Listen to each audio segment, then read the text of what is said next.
Hoy, en 678, 10 años del caso Noble Herrera, la convocatoria de abuelas. Lo de mañana tiene que ver con los hijos de Noble. Bueno, mañana estamos invitando a que concurran todos aquellos que quieren acompañarnos a un acto de paz, tranquilo, frente a tribunales en la Plaza Lavalle a las 6 de la tarde. Te vamos a leer un documento relatando cuántos años hace que estamos con este tema y cuántos años que lo tiene la justicia. 10 años. Cumplimos el 10 del mes pasado. ¿Cómo puede una causa tardar 10 años sin resolverse? Le costó la carrera a un juez. ¿Por qué? Si no son de ustedes, claro, no se hicieron los análisis hace 10 años. Claro, y porque acá hay algo oculto que realmente no alcanzamos a saber qué es. Detuvieron al apropiador de Juan Cabandier. Juan y su hermana Vanina Falco ayer relataron su historia. Allá por el año 2002, o cuando yo tenía 22, 23 años, empezaron a destiempo a surgir muchas dudas que tenían que ver con el pasado, ¿no? Una de ellas concreta es la falta de fotos, ¿no? de mías recién nacidas. Y en ese momento, cuando me surge esta duda, acudo a buscar esas fotos que yo me preguntaba dónde estaban porque nunca las había visto, pero por casualidad es que vi fotos solamente de Vanina y no vi fotos mías. Y Vanina había nacido antes que yo, entonces me llamó mucho la atención. ¿Por qué decidiste colaborar con la justicia? Primero porque lo más importante para mí era que Juan pudiera saber toda la verdad. Por ende, yo también, porque sí, ese señor es mi padre y mi progenitor y para mí no es un detalle menor saber también toda la verdad. Era importante que se sumara mi testimonio y para mí era importante también poder hacerlo. Regulación de prepagas. La promulgación de la ley de medicina prepaga, que hasta este momento no contaba con ningún tipo de regulación. Al mismo tiempo, la trazabilidad de los medicamentos oncológicos para los hemofílicos y también para los enfermos de HIV y SIDA, que son los 3 tipos de medicamentos más caros. Controlar también, no solamente a los laboratorios, no solamente a las droguerías, no solamente a las farmacias, sino también a todo el sector de la medicina para saber exactamente en qué punto estamos parados. Y lo que estamos apuntando precisamente es a darle mucha transparencia al sistema. Sobreprecios en las netbooks.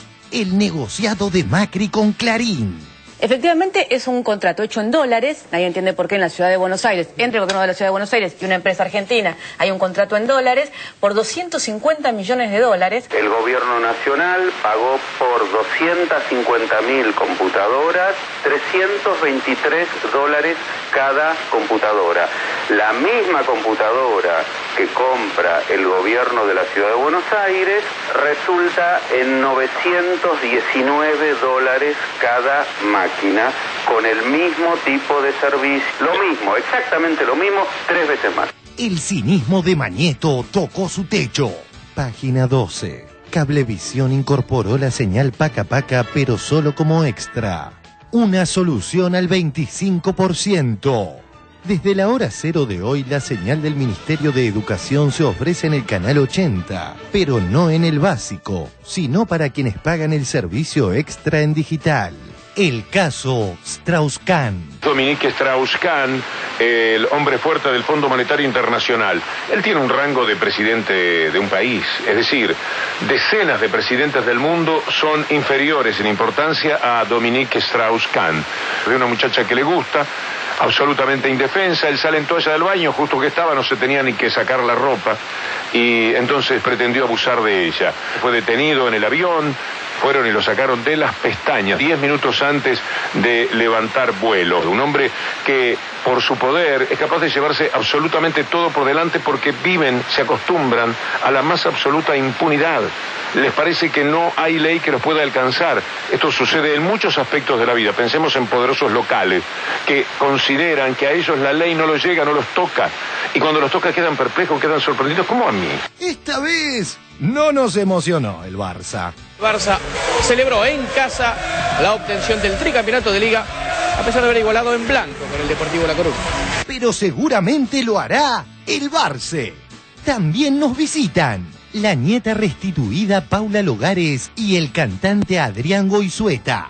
Si te encuentras perdido en el viaje, se te acerca y te pinta un paisaje. Si te observa cargando tu alma, se sonríe y te ofrece llevarla. ¡Oh! ¿Otra vez un programón? ¿O las estadísticas ya no cierran? A donde quiera que voy,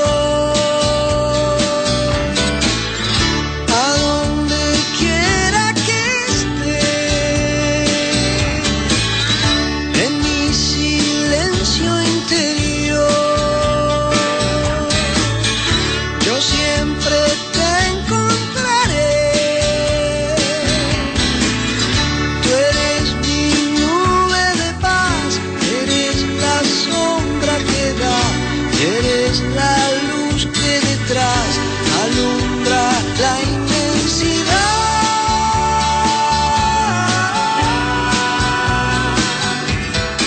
El fenómeno 678 Facebook. El mundo 2.0, digamos, el mundo Kirchner 2.0, que eso se fue produciendo como en paralelo con Kirchner, que tiene que ver con 678 Facebook, la sinergia que se crea entre Facebook y 678.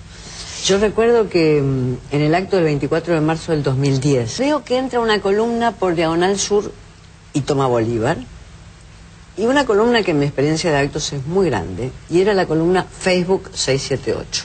Yo creo que ese elemento es nuevo, digamos, y por eso le doy esa dimensión que tiene. Son 250.000 personas encuadradas en ese Facebook. 250.000 personas que alguna vez estuvieron y pusieron un mensaje, es un dato, como para ver dónde está pegando un cierto activismo cultural kirchnerista. Otro día de deslumbrantes notis. 1. La película sobre Estela. Comenzó el rodaje de Estela, película que va a llevar a la pantalla grande la vida de Estela de Carlotto, presidenta de Abuelas de Plaza de Mayo, y lo hará a partir del secuestro primero de su hija y luego de su nieto Guido. Susu Pecoraro, quien tiene la difícil tarea de ponerse en la piel de la señora de Carlotto. Todo lo que ha pasado a esta mujer y lo bien que la veo hoy, o sea, lo que a mí me pasa es que cada vez la admiro más a Estela. Cosecha de trigo récord. Por segundo año consecutivo el trigo aumentó el área sembrada. De esta manera la superficie llegará a casi 5 millones de hectáreas y esto representa un crecimiento importante, crecimiento anual del 5%. 3. Con bellísimos matices, todas las voces, todas del mismo lado. 1.1. La familia de Felipe. Página 12. Por Horacio Verbitsky. Solá no logra convencer ni a su familia. En un reportaje con este diario, su hermana Dolores contó que todos los Solá peronistas somos kirchneristas. Dolores agrega que estoy muy apasionada, muy contenta, muy esperanzada. Se hacen y se discuten cosas que ni soñábamos. Entonces tanto dolor y tantas pérdidas no fueron en vano. Por eso me da tristeza que Felipe se pierda esto. 1.2. Paola Krum. Revista Olala. Entrevista a Paola Krum. ¿Te interesa la política? Sí, me interesa. Ahora siento un interés creciente, sobre todo porque hay algo nuevo. Las decisiones van a parar a algún lugar y las personas están hablando de algo. Hay diferentes ideas y todas pueden convivir. Se respira una sensación de empatía, como en estas marchas donde están todos por lo mismo y es muy emocionante. Tiene que ver con la política, con creer en algo. Eso me entusiasma. Es algo bastante nuevo en mí. A donde quiera que voy,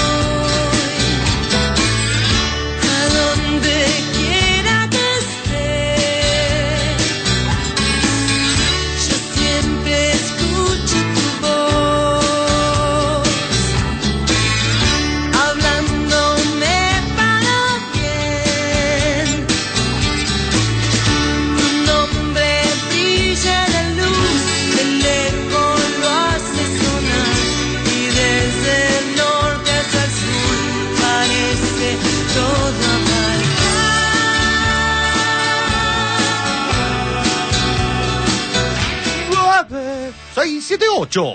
Un programa más que amigable. Fue a la casa de Era alguien. mi grupo de amigas. Yo... ¿Cómo que contaba con cuánto? Con ella jugaba al fútbol. Un suertudo. Un grupo de amigas. De 6 amigas. 6, 7, 8 amigas. 6, 7, 8 amigas.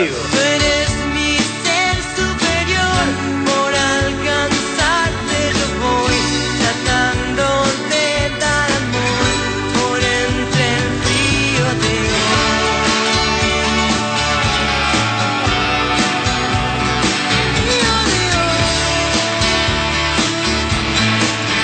a donde quiera que voy, a donde quiera que voy, a donde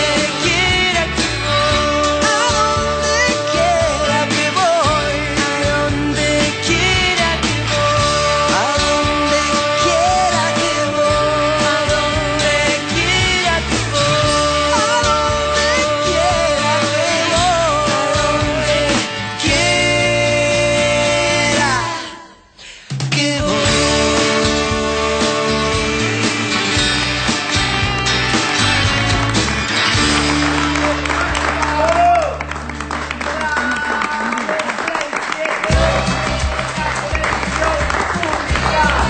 Muy buenas noches. Muy buenas noches, bienvenidos a 678. Ustedes saben, los acompañamos durante 1 hora y media con este habitual resumen crítico de lo que ocurre en los medios de la República Argentina. Estimados colegas, muy buenas noches, ¿cómo están todos ustedes? Muy bien. ¿Todos bien? ¿Usted también? Muy bien, muy Se bien, lo por ve suerte muy bien. precioso, mire, con Muchísimas ese gracias. saco. Muy Caribe, Muchísimas gracias. Menos mal que no están juntos con Cabito. Por lo menos hay un poco de distancia. Hoy está con nosotros para compartir el programa la señora Paula Logares. Hola Paula, ¿cómo te va? Bienvenida. Paula es primera nieta recuperada mediante análisis de ADN, ¿no? En el año 87. No, 1984. Perfecto, muy bien. También está con nosotros para compartir el programa el señor Eduardo Barcesado. Hola Eduardo, ¿cómo te va? Bienvenido. Es abogado constitucionalista. Muchísimas gracias por venir, Eduardo. También está con nosotros, lo veíamos recién en la apertura con un video, el señor Adrián Goizueta. Hola Adrián, ¿cómo te va? Bienvenido. Adrián es músico argentino, costarricense. Hace varios años que vivís en Costa Rica, te exiliaste allí, ¿no es cierto? Sí, claro, en los años 77. ¿Y qué actividad desarrollás? Además de ser músico, ¿haces otras cosas? Hago muchas cosas, soy docente en la universidad y también tengo programas de radio, trabajo en comunicación y viajo en muchas partes llevando la canción como bandera. Bueno, vas a estar tocando, ¿no? Al final del programa. Claro que sí. Perfecto. Vamos a ver el primer informe, tiene que ver con la causa Noble, obviamente a 10 años de que se haya iniciado la causa que investiga la apropiación de estos chicos, hijos de Ernestina Herrera de Noble. Hay 10 años también de impunidad. Vamos a ver en el siguiente informe los momentos más destacables de esta causa. Adelante. 10 años de la causa Noble Herrera. 10 años de impunidad. Se cumplieron 10 años de la causa Noble Herrera y las abuelas de Plaza de Mayo convocan a un acto frente al Palacio de Tribunales. Quiero presentarles a la abogada, la primera abogada que presentó la denuncia en nombre de las abuelas de Plaza de Mayo en esta historia que lleva 10 años. Fíjense el poder inmenso que tiene que haber detrás, Victoria, para que tarden 10 años en todavía hacerse el análisis correspondiente. En eso estamos aún. Cuando empezamos con la denuncia, yo había pedido los expedientes de minoridad y después le habíamos denunciado al juez que había sus expedientes y los pidió. Entonces vino el doctor Padilla Fox, el abogado de la señora de Noble, me pidió una entrevista en el estudio, como colegas, hablamos. Y me dijo que bueno, que eso era demasiado grueso, como porque la señora, que no podían ser, estaban, bueno, lo decía, y entonces me dijo, bueno, dice, ¿a usted qué le parece? ¿Cómo podemos solucionar esto? Yo le dije, que se analicen Marcela y Felipe en el Banco Nacional de Datos Genéticos, se los compara con todo, si no son hijos de desaparecidos, ahí termina la causa. Después tuvimos una reunión que pidió Rendo. Dentro del grupo Clarín es el que tiene las relaciones de negociación y poder. En un momento dado Rendo me dijo, usted es muy dura en los escritos y sepa que la señora los lee. Y yo le dije, ¿y? De esta manera el monopolio Clarín protegía a la dueña del grupo cuando el juez Markevich la detuvo en el año 2002, minimizando los hechos y amparándose en entidades que defendieron dictaduras como la CIP y ADEPA. El juez federal de San Isidro, Roberto Markevich, dispuso la detención domiciliaria de la directora del diario Clarín en la causa caratulada supuesto uso de documentos públicos. Ernestina Herrera de Noble ratificó su voluntad de seguir colaborando con todas las medidas que disponga la justicia. Ernestina Herrera de Noble ratificó su voluntad de seguir colaborando con todas las medidas que disponga la justicia. La Asociación de Editores de Diarios de la Ciudad de Buenos Aires y la Asociación de Entidades Periodísticas Argentinas manifestaron su solidaridad con la situación de la señora Ernestina Herrera de Noble. Fue detenida la directora del diario Clarín, Ernestina Herrera de Noble, una de las principales personalidades del periodismo argentino y también internacional, una de las principales personalidades del periodismo argentino y también internacional. Hubo dos declaraciones en el día de hoy, Gustavo, muy contundentes a favor de la situación de la señora de Noble. Uno de ADEPA y otra de la Asociación de Editores de Diarios de la Ciudad de Buenos Aires. Le quiero leer una nota del 3 de octubre de 1978, publicado en el diario Convicción, diario de Macera, en aquella época. 3 de octubre de 1978, poco después del Campeonato del Mundo. Dice: ADEPA se opone enérgicamente a cualquier iniciativa que aún en forma velada e inconscientemente o no coadyuve a la campaña de hostigamiento internacional instrumentada contra la Argentina. Firmado por ADEPA el 3 de octubre de 1978. La Asociación de Entidades Periodísticas Argentinas manifestaron su solidaridad con la situación de la señora Ernestina Herrera de Noble. La detención de Ernestina Herrera de Noble, en un comunicado, la Sociedad Interamericana de Prensa manifestó su preocupación por la situación por la que atraviesa la directora de Clarín. El presidente de la Comisión de Libertad de Prensa e Información, Rafael Molina, afirmó que la institución confía en que se apliquen las normas del debido proceso, se garantice el derecho a la defensa y que el caso se resuelva con la mayor celeridad que las normas procesales lo permitan. Molina también señaló que la CIP continuará muy de cerca siguiendo este caso. Por su parte, Arte Gráfico Editorial Argentino, Sociedad Anónima, empresa editora de Clarín, dio a conocer un comunicado respecto de las medidas judiciales dispuestas contra la directora de ese medio. Comunicado de Arte Gráfico Editorial Argentino, Sociedad Anónima. Arte Gráfico Editorial Argentino, Sociedad Anónima, empresa editora de Clarín, desea expresar su profunda preocupación ante la adopción de medidas que considera claramente abusivas e ilegales. La detención citada constituye, a juicio de AGEA Sociedad Anónima, un gravísimo precedente institucional por su manifiesta ilegalidad y flagrante abuso de la medida dispuesta. Arte Gráfico Editorial Argentino, Sociedad Anónima, empresa editora de Clarín. 10 años en la causa de los hijos de Ernestina Herrera. Hubiera bastado con una muestra de sangre para demostrar una verdad distinta a la que se teme. ¿Cuánto poder hay que tener para burlarse de la justicia? 10 años. ¿Cuánto poder hay que tener para echar a un juez de la nación como Markevich, armando causas, recurriendo a los más espurios comportamientos judiciales? ¿Cuánto poder hay que tener para estar 10 años negándose a poner un brazo? O para hacer que varias personas se pongan bombachas y calzoncillos de otra persona para impedir conocer el ADN de aquella persona a la que se le piden pruebas. Marcela no va a las audiencias, van los abogados. Pero Felipe ha ido a 2 o 3 audiencias y en una yo conozco a los abogados de ella y bueno, nos saludamos y me presentaron a Felipe y él estuvo muy bien, es muy agradable, muy tranquilo. Y después porque en una audiencia estaba también la posible tía, Estela Gualdero.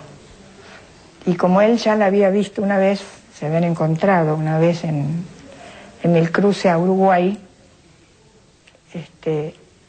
él vino y la saludó. Señora, ¿cómo le va?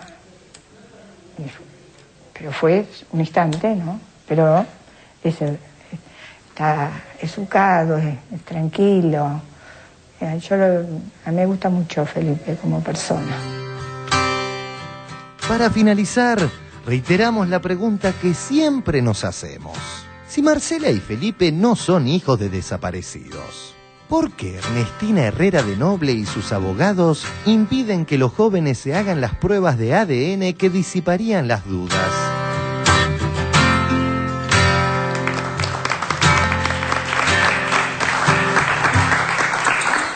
Bueno, muy bien. Está claro, Paula, que de alguna manera se trata de una resistencia muy importante al análisis de ADN. Vos fuiste el primer caso de una nieta recuperada por análisis de ADN. ¿Qué imaginás que estos chicos están desconociendo como Ante para todo, tener una resistencia aclarar así? el detalle.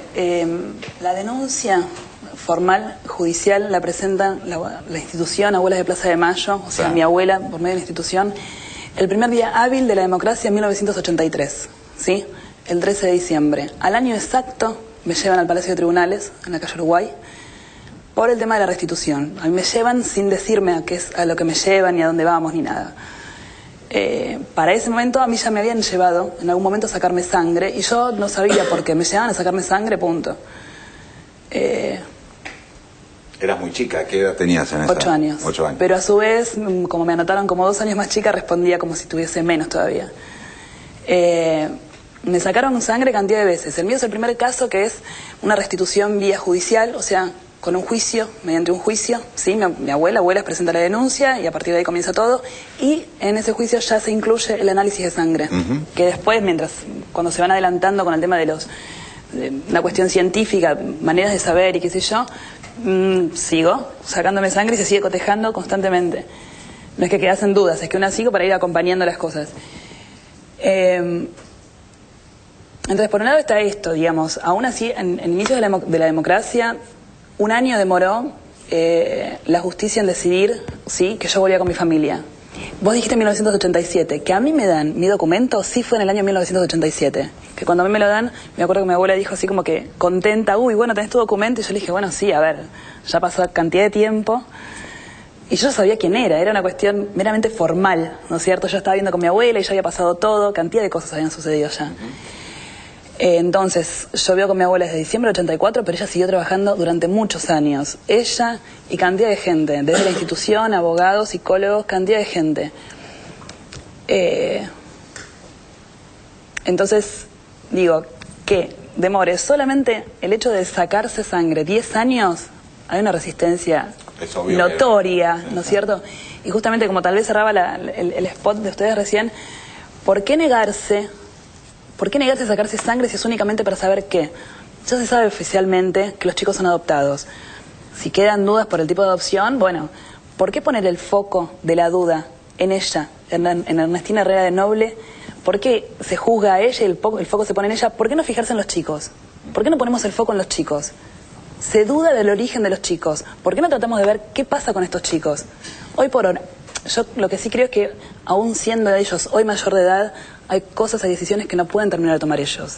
Yo sí creo, francamente, que ellos, en una situación interna, interior, están viendo una situación sumamente difícil y complicada. ¿Pero por la situación política en la que está inscripto su caso, por la situación personal, por qué? Las dos. O sea, por un lado está la situación de tipo política, que es lo que se baraja mucho como que si fuese, digamos, una cuestión del gobierno actual contra Clarín y contra los medios. ¿Podría llegar a decirse algo de eso, sí o no? Por una cuestión de poder, porque esta mujer está posicionada en un lugar que, en lo que tiene que ver con la economía nacional, tiene un peso importante. Puede ser eso también. Lo que yo sí creo que también es igual de importante es la presión interna, digamos, si se quiere, de modo familiar que ellos tienen, ¿sí? Porque hoy por hoy ellos tienen una familia. Creo que eso también es muy importante, es pesado para ellos, y a su vez, justamente, vienen creciendo con un discurso y con una situación, con una realidad, sea natural o no, sí tiene peso también.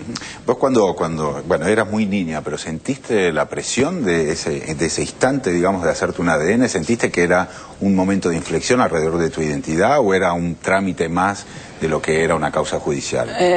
Yo francamente no sé hasta dónde sabía qué era, por qué me estaban sacando sangre. No me causó gracia nunca sacarme sangre. Yo no dono sangre así de manera espontánea, algo que sí sería bueno, ¿no es cierto? Es algo que tiene que ver con la salud de todos. Yo no sé hasta dónde realmente supe constantemente si tenía que ver conmigo, sí o no, y me parecía que hay otras maneras de probarlo, pero tampoco negué a poner el brazo. O sea, no fue mi decisión ponerlo ni sacarlo. ¿Sí? Yo solamente me decían que llevaba, ponía el brazo, listo. No fue mi decisión sacarme sangre. A ver, doctor Barcesat, ¿qué piensa de esto? La Constitución define la actividad del Poder Judicial con dos verbos: conocer y decidir, en ese orden. Estamos en la etapa del primer verbo, de conocer. Hay una prueba que es máximamente rigurosa, científica, la prueba ADN, y esa prueba endereza respecto a un delito que forma parte del genocidio. El secuestro de bebés nacidos en un grupo para ser trasladados a otro grupo es uno de los incisos que tipifican el obrar genocida. De manera que no es una instancia privada, no es un delito de acción privada donde se tenga que atender a qué piensa o deja de pensar el que hace el reclamo. No, este es un delito que interesa a la sociedad y a la comunidad internacional. Avergüenza que organismos como ADEPA o la CIP estén haciendo un encubrimiento solapado bajo invocación de libertad de prensa, pero en definitiva un encubrimiento, porque si esto tuviera que ser investigado de alguna manera, esa manera, ninguna duda, es la prueba ADN. Y la prueba ADN no tiene otra alternativa que o una prenda personal indubitable, o la extracción de sangre y su cotejo con las muestras que tiene el Banco Nacional de Datos Genéticos, que, bueno es decirlo nuevamente, es una institución altamente prestigiada por su rigor científico y por, bueno, la larga experiencia que desgraciadamente ha tenido que tener. De modo que hablar de 10 años es para una autocrítica de cómo funciona la justicia. La justicia es uno de los poderes del gobierno federal y tenemos que tener en cuenta que en varios pronunciamientos la Corte ha dicho, la Corte Suprema de Justicia de la Nación, que como cabeza del Poder Judicial ejerce poderes implícitos. Aún en la época más aciaga, en la época de la dictadura, se dirigió al Poder Ejecutivo, al asaltante del poder, es decir, a Videla, exigiéndole que hubiera mayor certeza y mayor rigor en los informes que se brindaban a la justicia, que por supuesto eran todos falsos. Ejerció los poderes implícitos. Estamos en democracia, hay una corte de excelencia. Observa una situación como esta, de 10 años en que un delito de acción pública, que tipifica como grave crimen contra la humanidad, no se puede investigar, no se puede avanzar por obstáculos y rémoras procesales, obviamente tiene que impartir una directiva. Esto no puede ser soslayado. Tiene que haber una directiva en tanto que cabeza del Poder Judicial de la Nación para que este grave crimen que integra la figura del genocidio no quede impune. Me permito cerrar. Durante la época de la dictadura yo llevé muchísimos habeas corpus por detenidos y desaparecidos. Y en todos ellos, como si fuera una especie de salutación de entrada ante el tribunal o un bofetón al tribunal, ponía una frase de Thomas Hobbes en El nacimiento de la ciencia política de Occidente, el Leviatán, que decía: el crimen mayor es aquel que se comete a conciencia de su impunidad. Desde ese ejercicio del poder económico que tienen, pretenden y ejercen una impunidad. Bueno, creo que ha transcurrido bastante tiempo como para que podamos vencer esa impunidad, ¿no? A ver, Adrián, ¿cómo te llega el tema? ¿Cómo te llega el caso? Bueno, realmente yo soy de aquí y soy de allá, ¿verdad? O sea, yo he hecho más de la mitad de mi vida, bastante más de la mitad de mi vida fuera de la Argentina. Y no deja de parecerme todo como una especie de fantasía, ¿no? Estar en una Argentina donde hablamos de estas cosas en televisión.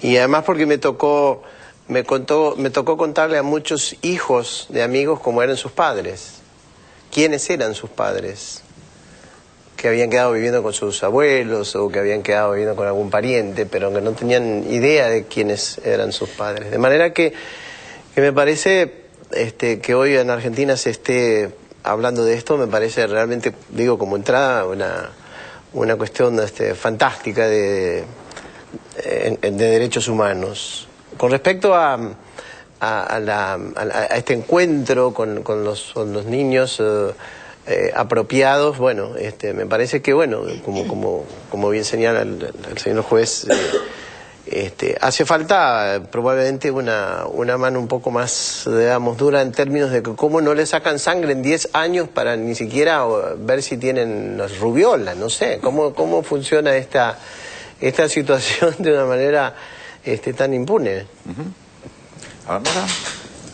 Bueno, creo que acá el caso Herrera Noble marca claramente esta connivencia del Poder Judicial con el Poder Económico y el Poder Político, en definitiva, que ha permitido 10 años de impunidad para llegar a una prueba, porque en definitiva lo que se está tratando es de llegar a una prueba que permita conocer la identidad.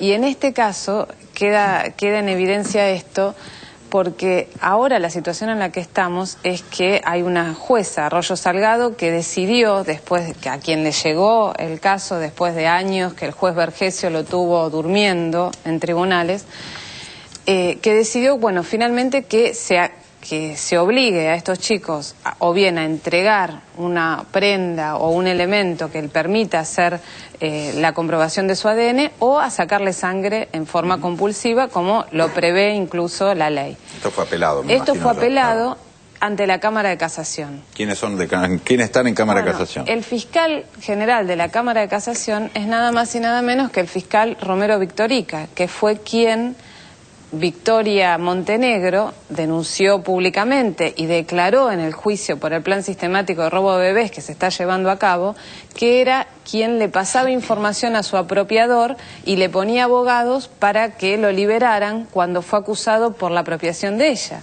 Entonces, este hombre sigue siendo fiscal de casación. A partir de la denuncia de Victoria Montenegro se le abrió una investigación para saber realmente cuál fue su actuación. Pero esta connivencia de fiscales, de jueces, el juez Bisordi era el presidente de la Cámara de Casación y era quien después renunció, fue destituido. ¿Y qué pasó con Bisordi? Automáticamente se matriculó para ser el defensor de represores, entre ellos de Luis Abelardo Patti. Entonces, estos señores eran los que supuestamente impartían justicia. A lo largo de 10 años, con mucho poder económico, con abogados de grandes estudios que cobran muy buenos honorarios por estas buenas relaciones con la justicia, es lo que permite que estemos en situaciones como esta. Sí, yo pensaba, tomando lo que decía Barcesat, ¿no? Que lo de mañana, que se cumplen 10 años, es de alguna manera inevitable una interpelación al Poder Judicial, porque todos a esta altura conocemos, así como aparece el nombre de Romero Victorica, hay otros nombres que han saltado, de comisarios que les han pasado a la familia o a los abogados de la causa datos para que falsearan las pruebas. Digamos, ha salido mucha información sobre las irregularidades de esta causa, ¿no? Y ninguna como esta causa. Yo recordaba recién a esa imagen de la Nata y Tenenbaum hablando de estoy del lado del más débil, el más débil es Clarín, y creo que no nos cabe ninguna duda, ¿no?, de que si hay una causa que expresa lo que es el poder fáctico y el peso del dinero, hasta para conocer la verdadera identidad, que parecería ser, ¿no?, como un núcleo subjetivo irrenunciable de un ser humano, y sin embargo da toda la sensación de que una herencia se interpone. Tenía una pregunta para Paula, porque me parece que te quedó una idea esto de que vos decías que se apunta a Ernestina y no tanto a los hijos. Exactamente, o sea, me parece un poco errado entrar en esta especie de lógica discursiva de entonces todos contra Clarín. Me parece que no es así. Me parece que en realidad es ver qué está pasando con estos chicos. Si qué pasa con estos chicos es que la crió esta mujer los crió, será con amor, como fuese. El blanco no es ella, el blanco siguen siendo los chicos. No desviar la atención, ¿sí? O sea, de paso, si viendo cómo crecen estos chicos o en qué núcleo están, ¿podemos ver otras cosas? Surge después el tema de papel prensa, apareció de manera pública posterior. ¿Puede estar vinculado o no? Nada, puede quedar abierto. Digo, mantengamos el eje en los chicos, ¿entendés? La recuperación de la identidad, Yo recién dije, yo no decidí si me saqué sangre o no. Si es por eso yo era nena, tampoco decidí si iba a vivir con mi abuela o no. Y nunca me quise ir de la casa de mi abuela, nunca quise dejar de vivir con ella, nunca quise volver a vivir con la otra gente. Una experiencia mía personal, y aún así siendo chica, ¿sí? Lo que quiero decir también es que algo, haciendo alusión a lo que decía el señor, que tiene que ver con esta cuestión de genocidio, ¿sí? Plan sistemático. Yo también estoy como creyente en el juicio que se está llevando, ¿sí? Estoy creyendo principalmente a Videla, por esto de la apropiación sistemática de chicos. No pasa por una cuestión sistemática de que se diese siempre exactamente de la misma manera, no importa si fue exactamente siempre de la misma manera o no, sino que en realidad sí se dio esta cuestión sistemática de separar a los chicos de estos padres. Dejemos de juzgar la militancia de estos hombres, de estas mujeres, de estas personas. Tenían militancia, charlemos después. En el mientras eran familias, ¿sí? Grupo de gente joven o no, que sí tenían un proyecto de vida, ¿sí? Que sí habían decidido formar una familia y tener hijos, y aún así seguían trabajando y estudiando, algo que hoy por hoy, que una persona de 20 años esté casada con un hijo, trabajo en blanco y estudiando en la universidad, hoy por hoy es algo llamativo, realmente. Y es algo que sí estaba haciendo esta gente. También a manera generalizada, ¿sí? A grandes rasgos. Entonces nosotros formábamos parte de un proyecto de vida. ¿Le gusta a la sociedad? ¿Esté de acuerdo sí o no? Sí era un núcleo de familia que tenía amor para darnos. Sí éramos un proyecto de vida, si se quiere, mínimamente familiar. Mínimamente familiar. Después, si queremos, extendemos o no. Pero digo, nos separaron de nuestros padres en una situación que no fue nada feliz, no fue nada grata. Siempre fue de manera violenta. Así haya sido nacido en cautiverio, la madre ya estaba en una situación violenta. Mentira que hasta tenían camillas para estar acostadas en el mientras. Es mentira eso, ¿entendés? Entonces digo, cuando a mí me secuestran y me secuestran con mis padres, yo tenía 23 meses, era un poco más grande. No tengo memoria consciente de ese momento. Una cuestión de salud autoimpartida, digamos, ¿no es cierto?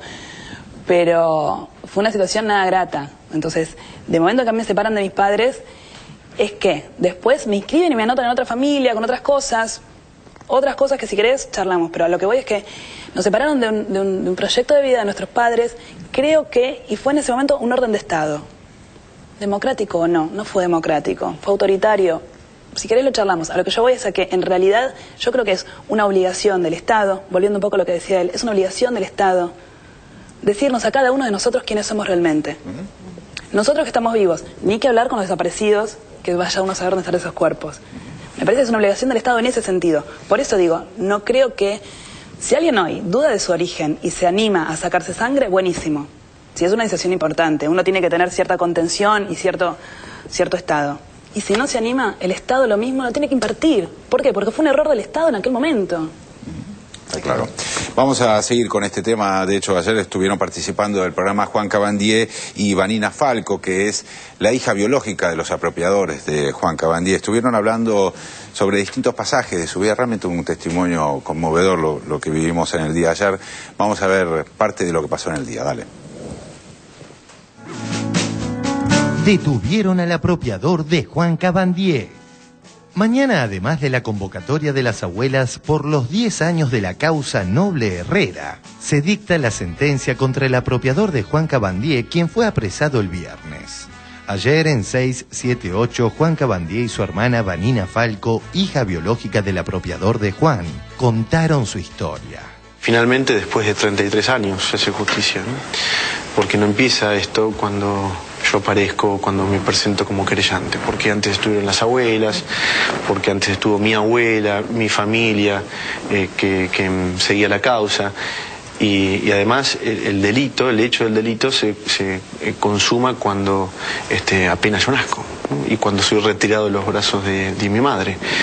Entonces 33 años se tardó para que finalmente se haga justicia, y yo creo que es un antecedente importante. Me imagino que en algún momento te apareció la primera inquietud por saber tu identidad. ¿En qué momento fue? ¿Lo reconoces como un momento claro, digamos así, o fue difuso? Allá por el año 2002, o cuando yo tenía 22, 23 años, empezaron a destiempo a surgir muchas dudas que tenían que ver con el pasado, ¿no? Una de ellas concreta es la falta de fotos, ¿no? de mías recién nacidas.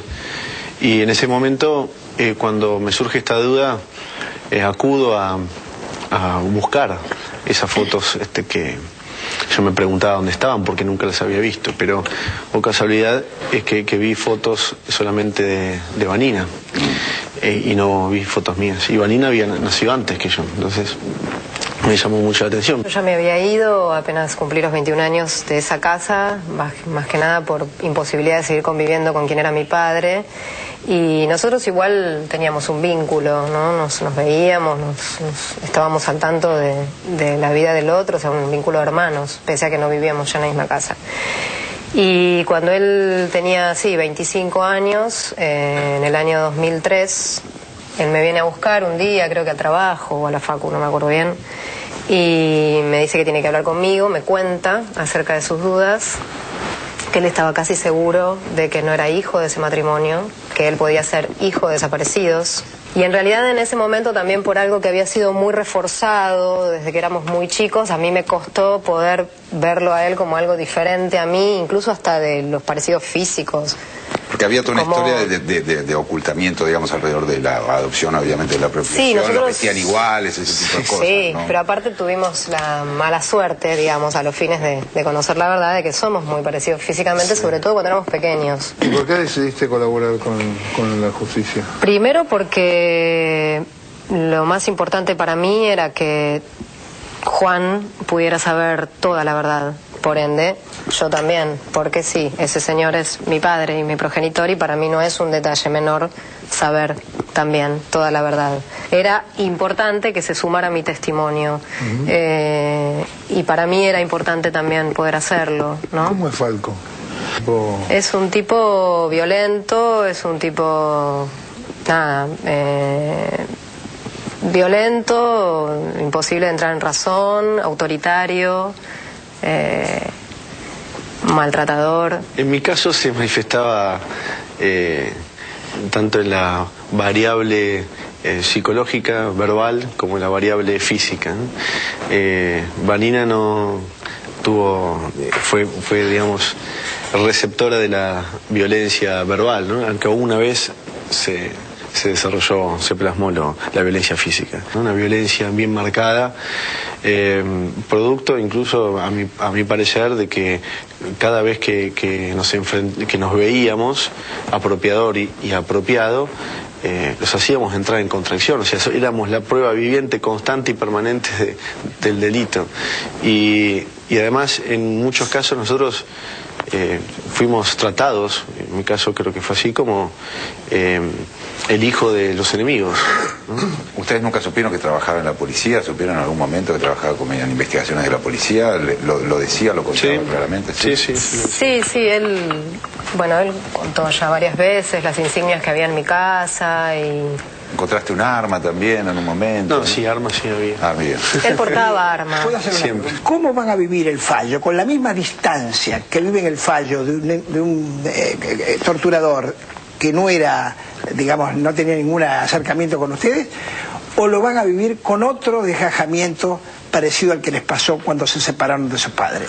Yo lo voy a vivir como una persona que estuvo secuestrada 25 años y que no entiende la razón por la cual se hizo esto. Y además, ese componente familiar de la vida cotidiana, desde que incluso en la infancia y adolescencia hasta hubo elementos afectivos, ¿no? Porque estas personas eran de carne y hueso, eran humanos. Videla iba a la iglesia los domingos,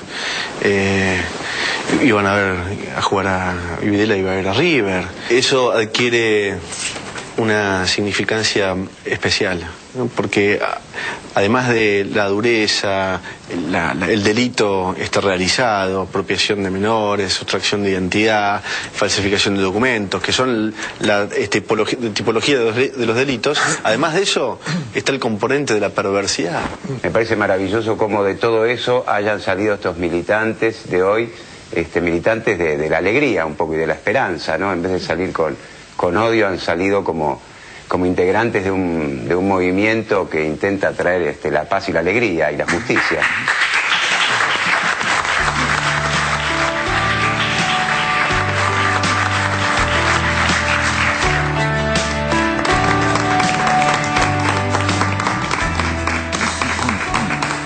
Bueno, muy bien. Interesante el momento ayer, interesante en el sentido de lo intenso que pasó ayer. Te quería preguntar, Paula, en este sentido, ¿qué nos puedes contar de lo que quedó de tu relación con los apropiadores tuyos? ¿Qué pasó ahí?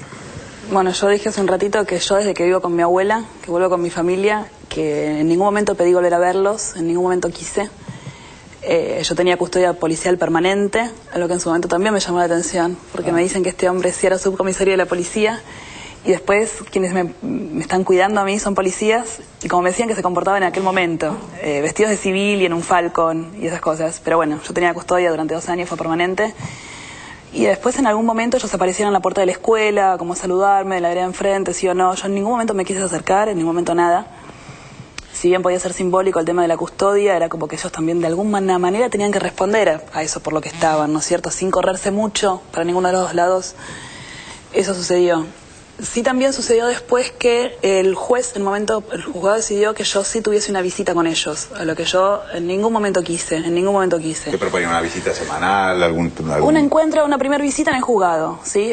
Entonces yo hice listado de gente con la que yo quería que esté presente, mi abuela, cantidad de familiares míos, gente de abuelas, cantidad de personas. Y claro, cuando llevan la lista, pero Paula, pero esto es mucha gente, 20 personas, una cosa así, no sé cuánto, muchísimo. Bueno, hay que reducir. Mi abuela, claro que estuvo presente, creo que uno de mis tíos, y no sé si algún psicólogo, pero había que reducir muchísimo. Y yo no quería ir. Yo también me pedí una decisión también de tipo judicial, tenía que hacer terapia. Estaba con una psicóloga, que sí pude elegir mi familia quién. Y yo le decía que no quería, entonces ella preparó una especie de informe para presentarlo a los abogados, mis abogadas también en aquel momento. El juez mantuvo la decisión, se hizo la entrevista. ¿A qué edad esto? Y yo creo que tendría 8 o 9 años. Ah, muy chiquita. Sí, yo volví con mi abuela cuando yo tenía 8. Sí, pero digo, bueno, esto es... Sí, a los 8 o 9 años, sí. Tal vez no 8 y tal vez tenía 9, pero no 10. Yo creo que de todos modos, antes de tener la entrevista, era que ellos aparecían en la puerta de la escuela y que yo no quería verlos y que yo miraba de lejos y no me gustaba. Y en la entrevista entonces yo había llevado preparada así una pregunta para cada uno. Que yo después durante mucho tiempo me olvidé qué es lo que había dicho. Pero bueno... una pregunta para cada uno. Primero a ella, ¿por qué me había mentido durante tanto tiempo, durante tantos años? Y se puso a llorar. Después a él, ¿qué había hecho con mis padres? La respuesta de él fue, no, pero ¿cómo? Tus padres somos nosotros, no sé qué estás diciendo, qué estás hablando. Y en ese momento yo me acuerdo que me di cuenta de la reacción de él, fue más sincera la respuesta de ella, que se puso a llorar y no dijo nada. Él enseguida se colocó en la situación que estaba yo sentada, mi abuela a un lado mío y el juez también al lado. Entonces, no, pero ¿cómo? Si tus padres somos nosotros, no sé qué estás diciendo. Enseguida respondiendo a la situación, ¿no es cierto? Digamos, formal, oficial. Cubriéndose. Exactamente. Y fue así, y después no sé muy bien cómo es que siguió la entrevista, no recuerdo tan bien porque en un momento creo que a uno de ellos me llama la atención porque yo estaba hablando como una nena mucho más chiquita, de 2 años, y yo no me había dado cuenta. O sea, como que de repente empecé a hablar como si fuese más chica y entonces el juez se dio cuenta, bueno, basta, se suspendió, se cortó y no volvió a haber ninguna visita, ninguna entrevista más. Fue esa sola y la verdad que no la decía, no la quise. ¿Y qué pasó con ellos? Bueno, tiempo después, él en algún momento siguió apareciendo en la puerta o cerca de donde estaba viviendo yo, que inclusive yo ya viajaba sola en colectivo a los 12 años, ponele, apareció el heredero enfrente y como que me saludó. A mí no me gustó, no me sentí nada cómoda, le saqué la lengua. Y después cuando yo le conté, indignada, al juez lo que había sucedido, que le había parecido y todo, bueno, como que yo también estuve mal, como que yo también lo había provocado porque le había sacado la lengua, y que en realidad nada, la calle es vía pública, cada uno transita y listo. Él sufrió una condena de 6 años, que luego se efectivizó solamente en 2. Estas cosas penales posibles jurídicas. Además, digamos, un subcomisario, claro que preso se puede portar muy bien, o sea, de 6 años que cumpla 2 fue suficiente. Y ella tuvo una pena que creo que fue de 3, excarcelable, ella no sufrió ninguna cárcel. ¿Y después nunca más contacto telefónico? No, telefónico no. ¿Y a vos te encontró tu abuela? ¿Te encontró? Sí, en aquel momento, debo decir y hacer mención que en aquel momento acercar algún dato a la institución o como fuese hacerla llegar, porque incluso hay uno de los datos míos de una de las fotos que primero de Brasil viaja a Uruguay, de Uruguay viaja a Brasil y después de Brasil entonces alguien se le acerca a Chicha, quien fuese entonces presidenta de la institución, actualmente es mi madrina, Chicha.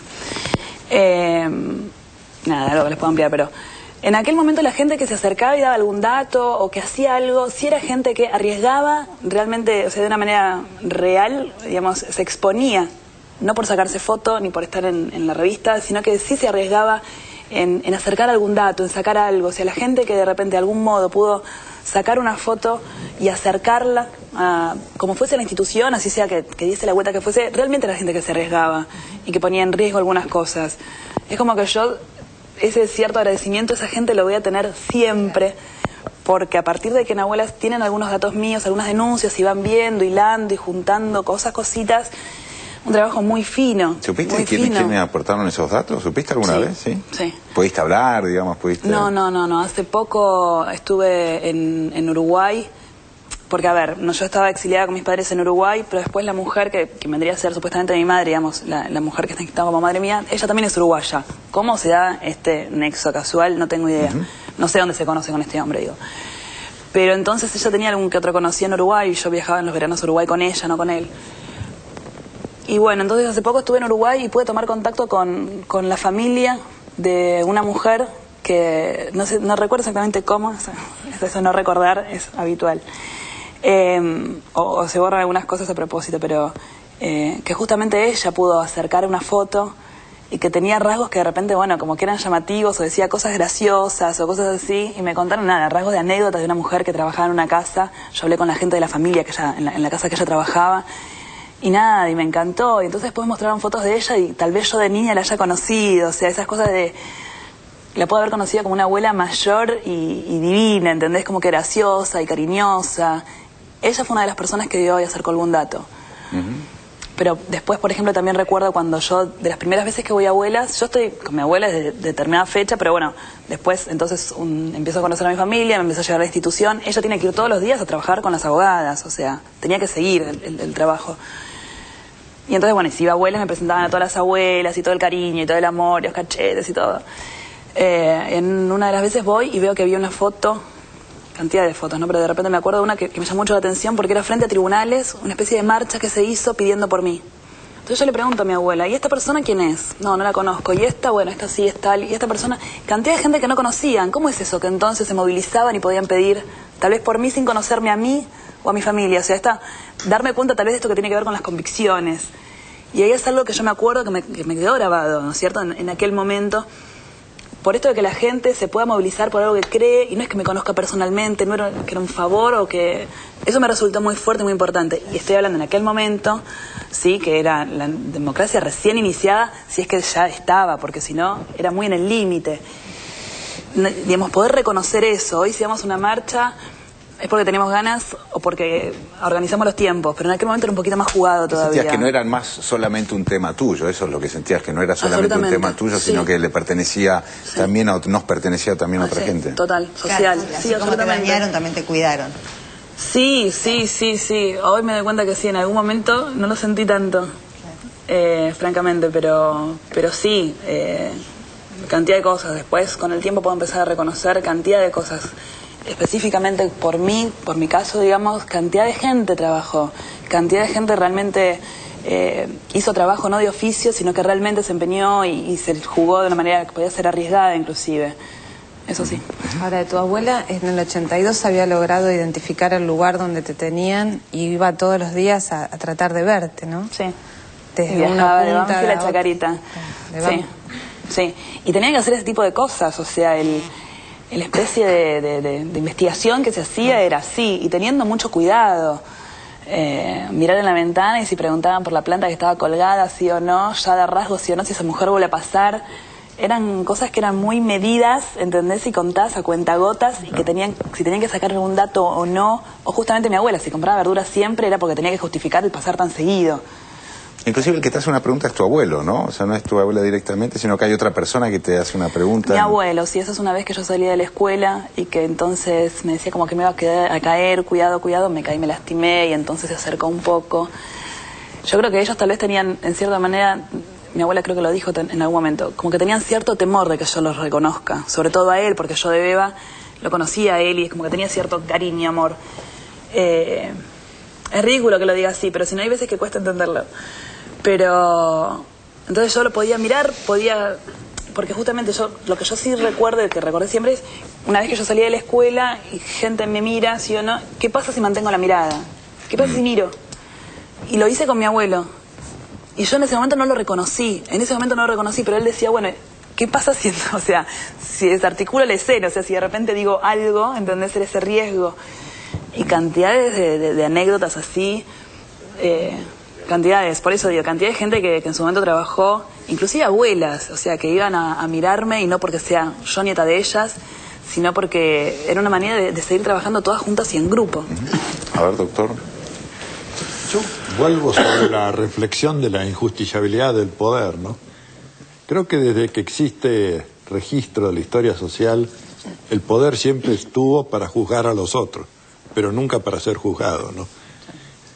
Si uno piensa, por ejemplo, la imagen de la Inquisición, el acusador habla a través de un agujero, de una pared o de la puerta. Es decir, él mira la sala, pero no es visto por la sala, ¿no? Es decir, el poder siempre se mantiene oculto y se mantiene injusticiable. El defensor de Luis XVI, el abogado Morrison, en el último alegato dice: un rey debe reinar o morir, pero nunca ser juzgado. Esto se translitera al sistema republicano bajo formas de la no justiciabilidad de los actos del poder político y fundamentalmente la no justiciabilidad de los actos del poder económico. Entonces, están para ejercer el poder, pero cuidado, que no se los vaya a juzgar, porque entonces serían mortales comunes, y esto obviamente no lo admiten. Pablo, te agradecemos muchísimo tu testimonio, que hayas participado en el programa. Sabemos que te tenés que ir. Nosotros vamos a ir ahora, nos vamos a un corte, pero te queríamos agradecer mucho, ¿no? Muchas gracias. Vamos a un corte, ya volvemos. Te encuentro perdido en el viaje, se te acerca y te pinta un paisaje. Si te observa cargando tu alma, se sonríe y te ofrece llevarla. Si te escucha cantándole al viento, con guitarra te improvisa un tiempo. Si te mira soñando con ganas, se te arrima y te presta sus alas. No es un ángel, pero suele andar